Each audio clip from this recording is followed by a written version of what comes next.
వాళ్ళకు లేకపోతే వాళ్ళకి ఏదైనా కష్టం అరెస్ట్ చేసి సో భయపెట్టి ఆ రకంగా చేర్చుకునే కార్యక్రమం జరుగుతుంది. కొత్త సంస్కృతి కడప టౌన్ లో ఎప్పుడు లేదు అటువంటిది. సో అటువంటిది కొత్త సంస్కృతి చూపిస్తున్నారు. సో డెఫినెట్ గా మనకు నేర్పిస్తున్నారు అన్నమాట. సో డెఫినెట్ గా ఎందుకంటే ఏది పంట వేస్తే విత్తనం వేస్తే అదే పంట వస్తుంది. సో వాళ్ళు చూపిస్తున్నారు కాబట్టి తప్పకుండా డెఫినెట్ గా వాళ్ళకు కూడా ఎందుకంటే ప్రభుత్వాలు శాశ్వతమే కాదు, రాజకీయాలు అనేది పర్మనెంట్ గా ఎవరికి ఏ ప్రభుత్వానికి ఇచ్చే ఏ పార్టీకి ఇచ్చే పరిస్థితి ఈ ప్రజలకి ఏం లేదు.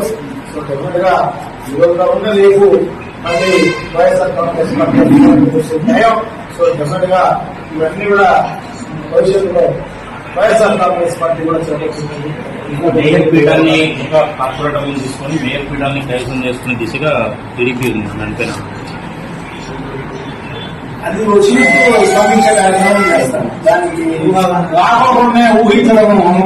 ఎందుకంటే అక్కడ ఉండేది ఒక తెలుగుదేశం పార్టీ కార్పొరేట్,